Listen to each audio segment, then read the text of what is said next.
نماز پڑھائے. آپ بار بار کہتے رہے, وہ بھی یہی کہتی رہیں. کون؟ حضرت ام المومنین حضرت عائشہ صدیقہ رضی اللہ تعالیٰ عنہا بھی یہی کہتی رہیں کہ ان سے کہیں کہ عمر نماز پڑھائے. اب ایک میں بات آپ کو سامنے بیان کر رہا ہوں, بڑی اہم بات, اس کو سمجھنی ہے, نہیں سمجھنی نہیں ہے بلکہ یاد بھی رکھنا ہے.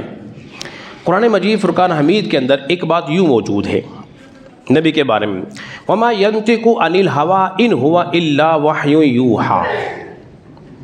یہ نبی جو ہے اپنی ذاتی خواہشات سے کلام نہیں کرتے, یہ تو جو بھی بولتے ہیں اپنے رب کے حکم سے بولتے ہیں.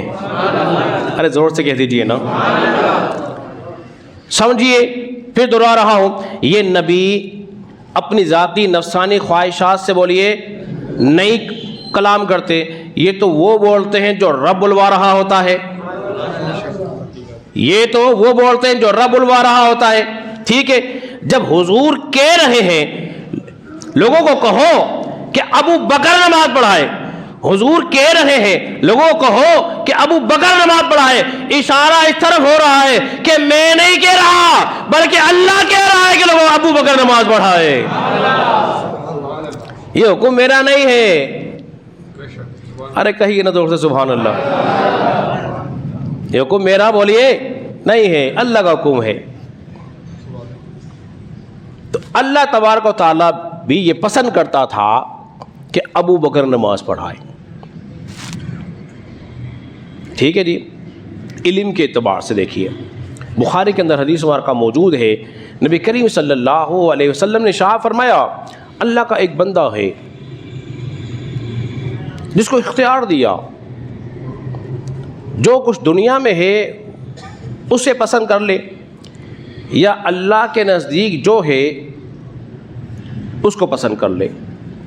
تو اس بندے نے وہ پسند کیا جو اللہ کے پاس تھا.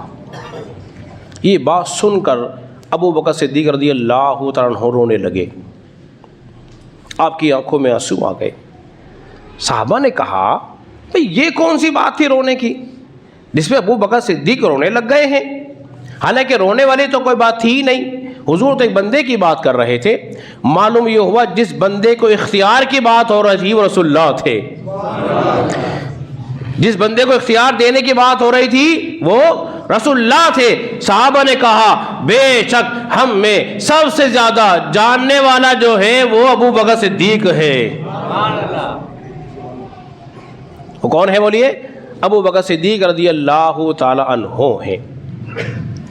نیکی کا میدان آپ نے سن لیا, جو تقویٰ کی بات آپ نے سن لی. ابو دردہ سے آگے نکلے, ابو دردہ آگے نکل رہے تھے ابو بکر سے, حضور کو یہ پسند نہیں. اب ساری امت کا ایمان کا ذرا وزن کر لیا جائے, ساری امت کے ایمان کا وزن. اس بات کو سمجھنے سے پہلے ایک روایت آپ کے سامنے بیان کروں تاکہ بات کھل کے سامنے آ جائے اور آپ اچھی طرح سمجھ جائیں.